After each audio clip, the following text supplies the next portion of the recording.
Hey, good morning, Las Vegas. This is Welcome to Realty Check with Trish Williams. I'm your host, Trish Williams, your local Las Vegas real estate news show where we bring you all the news of what's going on here in Las Vegas in the real estate market.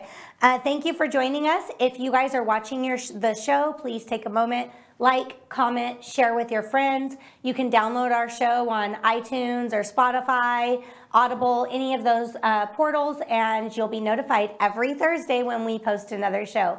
So make sure you do that and follow us every week. Bringing you the news today, I have basically a year-to-date update of what's going on in 2022. Lots of news to talk about today, a silver lining possibly for buyers. So we are going to get into all of that and what's happening right now. Today is February 24th, 2022.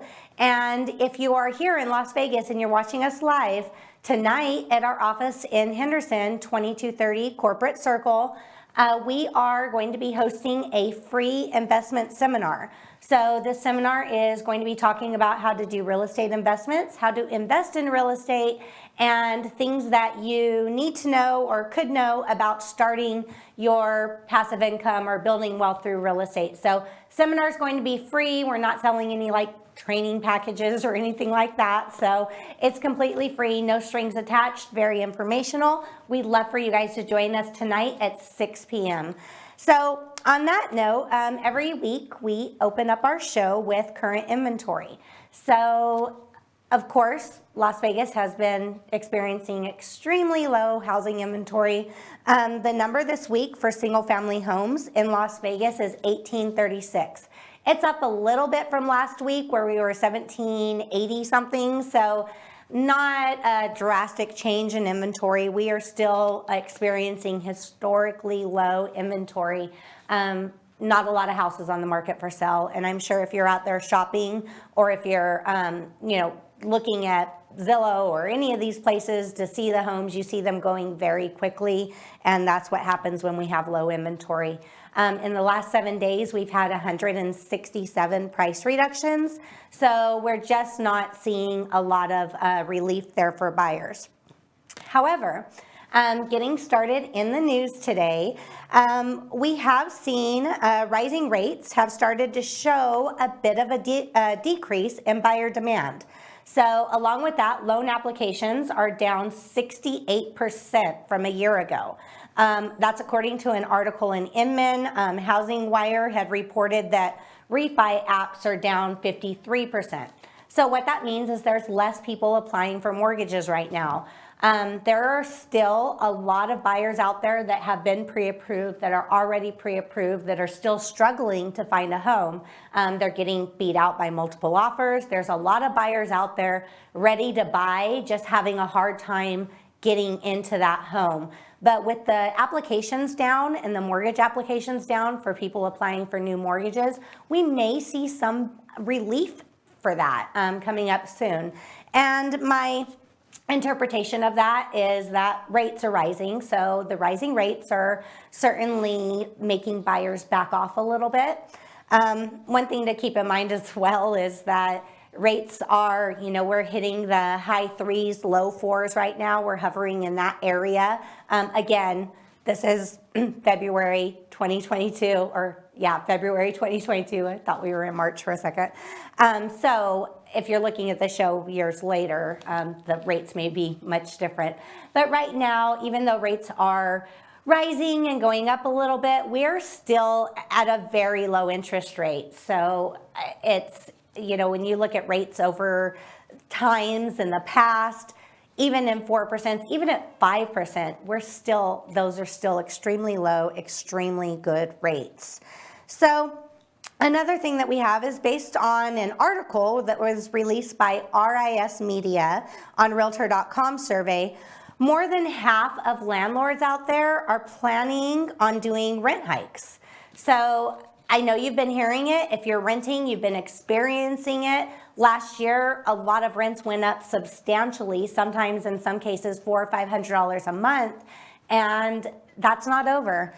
So it's not ending. It says that 45% of landlords are planning a 5 to 10% increase in rents this year. So when that 1-year lease is due, expect another increase coming. It's very possible that will happen. 5% of landlords are planning a 15 to 20% increase, and 3% are planning more than 20%. So your rents could still raise substantially, which brings us back to home ownership. With rates rents always rising, you're never going to have that security of knowing what your payment's going to be. Every year when your lease is due, that payment can change, and when you own a home, that's not going to happen. As long as you have a fixed interest rate, you can always count on your mortgage being the same. So the national forecasted increase in rent is averaging at 7%. So despite increases, we do have a strong job market right now. And they reported that 8% of renters are saying that they're able to pay their rent. So what we've seen back in 2020 and early 2021 with the moratorium and everything going on with people not being able to pay their rent, that has pretty much stabilized and people are back to work. People are able to afford those payments now. So there's not that many renters right now that are in default. I feel like the moratorium, it's landlords trying to recoup that money that they had lost over that time period, which is also a result of the rents raising so fast. So that is, that's basically what's happening. So most renters right now are feeling financially stable and that things are going to be okay. New construction. So if you're driving around Las Vegas and you're seeing all these building communities going up everywhere, it seems like every piece of vacant dirt's being built on. We see communities popping up everywhere, all over the place. There's a lot of communities that are anticipated to come up soon. And the thing about it is, from a real estate standpoint, even though we see building everywhere and people are thinking, oh, well, even though there's no homes, there's all these places building, so there's got to be homes there. They're mostly sold out. A lot of the communities that you see popping up everywhere are sold out before the homes are even starting construction. So they're selling out the lots, they're selling them in phases, and I'm checking on those, checking with the builders to see if there's any availability. There's wait list on a lot of the lots out there. So even though you're seeing new construction being built, doesn't mean that there's actually homes available there. Some cases there are, we have to check and see, but most of those communities are already sold out, on each phase that they're doing. So they're quite a ways out. Building times are pretty long right now, longer than we've seen in a while. It was typically about 6 months. Right now I'm seeing the delays 12 months even I've seen in many cases. So from start to finish, you're looking at a pretty long road right there.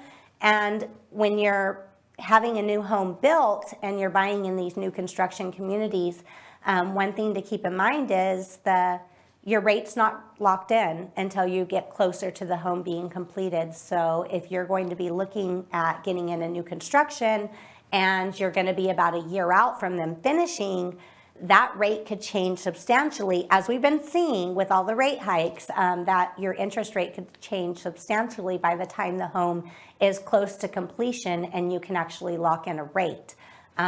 That can be risky for a lot of buyers, especially if you're on the borderline of that rate. If that rate increases, it could change the affordability and put you out of being able to afford that home. So there is a lot of risk involved there. So please keep that in mind if you're out there looking at new construction. Another thing that we're seeing in new construction homes is that building materials. I know you've probably heard it on the news. We see it all over the place, but building materials have spiked substantially. Just this year, we're seeing even more spikes in building materials. It's supply and demand. There's a lot of demand for all these materials, and the supply is very low. So the Bureau of Labor Statistics has reported that just in January, there was a 25.4% rise in lumber alone. a 9% increase on interior and exterior paint.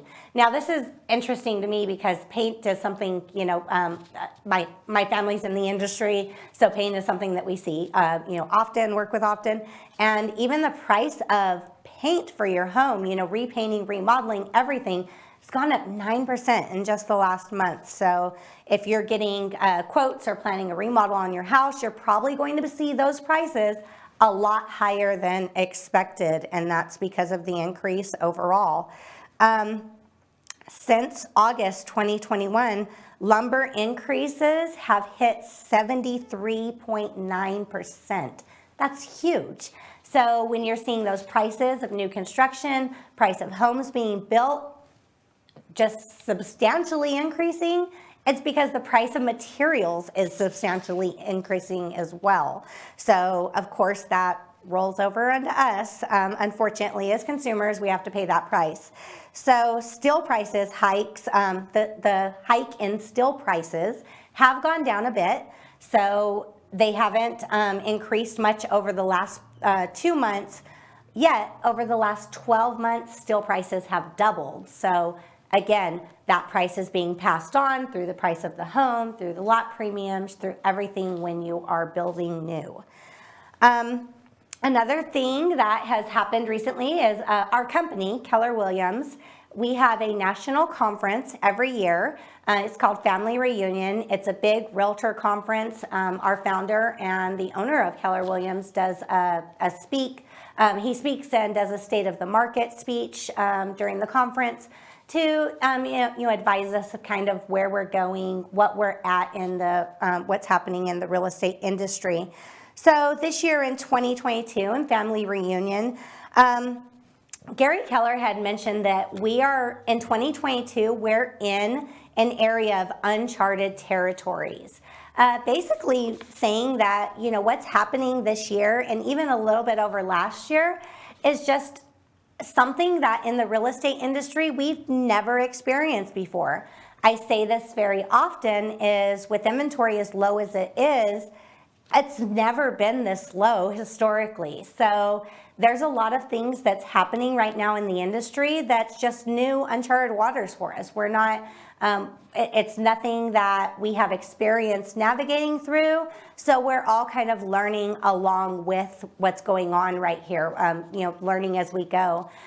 However, having an agent that you're working with that is experienced and working every day in the market definitely will give you the upper hand in navigating through it. Because if you're not doing real estate actively on a daily basis with everything changing so rapidly as we've seen over this last couple of years, it's hard to keep up with that. So that's something that you really need to keep in mind when you're out shopping and interviewing for an agent, is you really want somebody that has experience with what's going on in this market right now, because this market is so different than anything that we've had in the past.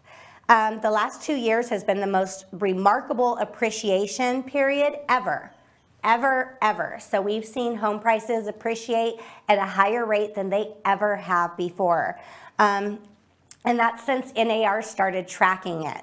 The remarks that, Gary Keller also remarked that we are likely not in a bubble, but historically, real estate has always operated in cycles. So a downturn could very well be somewhere in the future. So what that means, I know a lot of people are looking, asking, thinking about a crash. Are we in a bubble? Is a crash going to happen? Well, the likelihood of a big crash like we've seen during the Great Recession is very low. However, real estate does always ebb and flow. So there is going to come a point, and we might see that here in 2022, where things slow down just because buyers back off, the rates are high, the affordability is very low. People might back off of the from buying, but that doesn't necessarily mean that prices are going to go backwards. It just means things are going to slow down. And it's very possible that we're going to see that this year. Prices may drop slightly, but with the demand that we have right now, the likelihood of prices dropping a lot is very, very low. If things slow down, we're going to have more inventory on the market, more houses to choose from. Buyers are going to get a lot pickier because right now buyers are not very picky at all. They're just trying to get into a home. So we are going to see changes with that, but again, the likelihood of prices dropping substantially is very low based off of all the information that we have right now. And on February 17th, interest rates hit 3.9%. Mortgage rates have already started rising, yet the increments will likely be gradual. So where even though rates are going up, I don't foresee them going up substantially over the next 12 months. We're probably going to get somewhere in the 5s, maybe mid 4s, but we are not, it's again, highly unlikely that we're gonna hit those 7 and 8% within this year. Over the next couple of years, very possible, very possible. And you know, back when I bought my first home, 7.5% was a great rate. So it doesn't mean that it's going to be impossible to buy at that point in time. And one thing that you need to keep in mind too is that if you're renting a home right now, you're paying 100% interest rate. So interest rates, although they are rising slightly, they're still it still all is, in the grand scheme of things, very low. And owning a home is certainly the most the best financial choice you could make to secure your future. So we are seeing a lot of bidding wars still. I know last year we had some funny stories out there of realtors or clients beating each other with umbrellas, lines outside of homes, people offering crazy things on their offers, not only offering above the list price, but they were offering things such as a PlayStation. I read an article of a family that offered a PlayStation to the kid as part of their offer. So we're still experiencing that. There's a lot of bidding wars out there. People are trying to get creative in getting their offer accepted. So that hasn't slowed down. We're still seeing that a lot. One thing to keep in mind, if you're a buyer in this market, you're almost definitely going to need to offer something above the appraised value or be able to have the ability to waive the appraisal contingency on your offer in order to compete with the other offers that are out there. It's just what we're experiencing right now. I know it's not the best news to hear, but that's the type of offers that we're competing against, especially if you're in the lower price points. The under $350,000 most definitely is the hottest part of the market right now. Once those price points raise up a little bit, you do get a little relief there, but not much at all. So expect to pay above list price of whatever you see a home listed at. Expect to offer some type of difference or guarantee above the appraisal.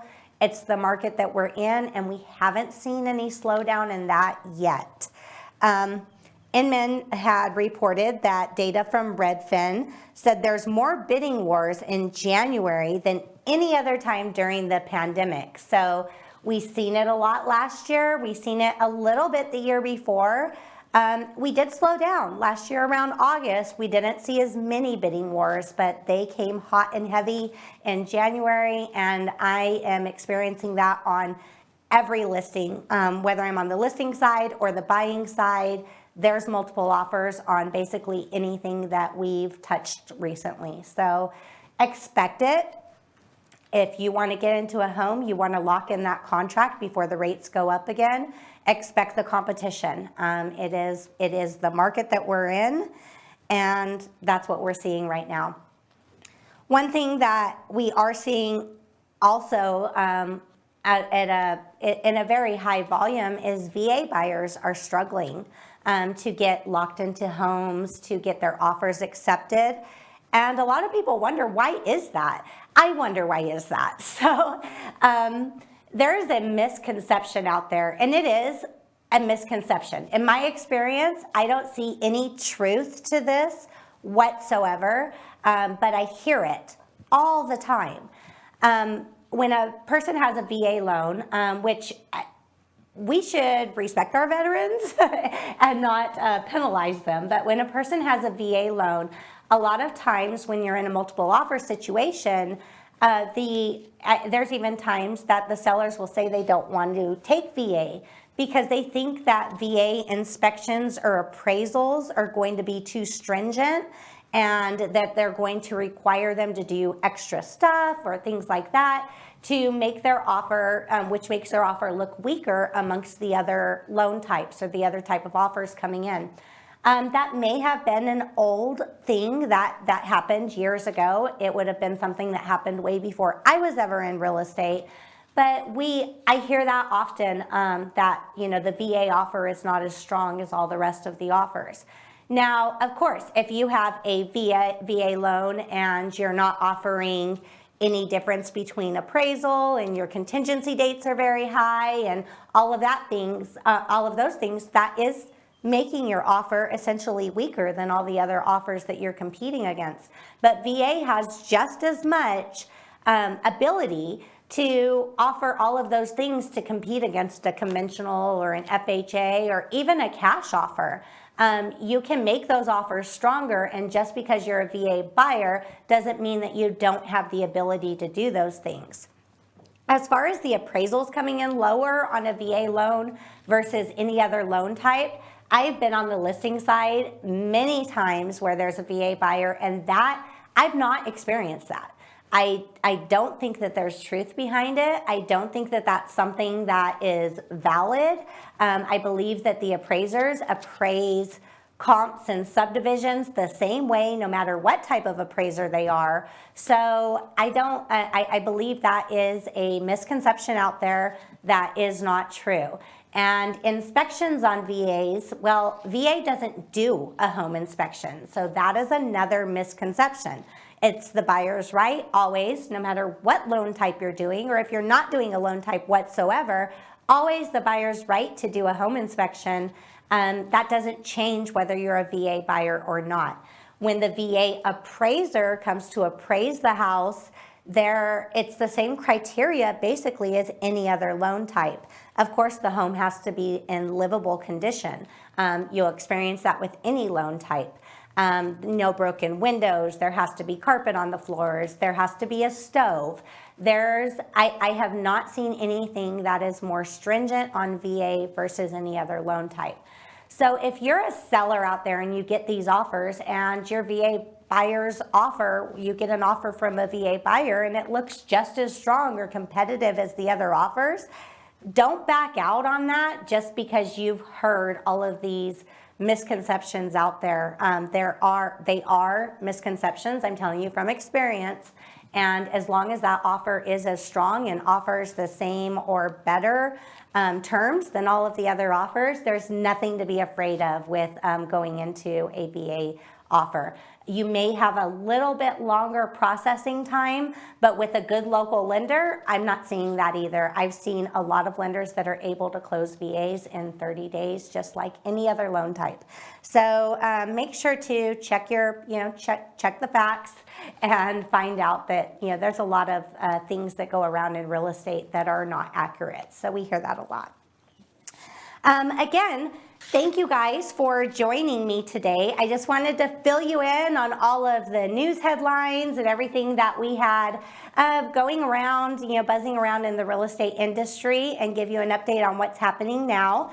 Again, we're having a investing seminar this evening. So to give you just a little rundown of what the seminar is going to be, excuse me, I need a drink. We're going to be talking about how to get your first rental property, how to start looking at real estate investments. No matter what market you're in, investing in real estate is a long-term journey that can build wealth over time, and is always a great decision to build your portfolio. And even if you own your home right now, that is something that you should think of in the future. If you own the home that you're living in, start thinking about building wealth through real estate with purchasing investment properties and things like that. We're going to teach you how to do that. We're going to show you breakdowns of what the return is over time on investment properties, such as if say you made a $60,000 down payment on an investment property, how much money would that $60,000 make you if you left it in your savings account versus if you invested that into a real estate purchase? The return that you get off rental income plus the return that you get off equity over time is such a greater return than you could ever get holding your money in a financial institution. So we're going to have a breakdown of that and talk about those options for you. And even first-time home buyers that do not currently own a home but maybe want to consider investing in a multi-family unit where you're owner occupied and the rent income that you're receiving from the other units can actually pay your mortgage and build you more wealth over time. So it's going to be a really great seminar. I look forward to seeing you guys there. Today is February 24th, 2022. If you're watching us live, join us tonight. If you're watching us later on in the future and you want to hear more about investing options or talk about what we talked about during the seminar, I'm happy to give you a one-on-one consultation. Reach out to me. My name's Trish Williams. My phone number is 702-308-2878.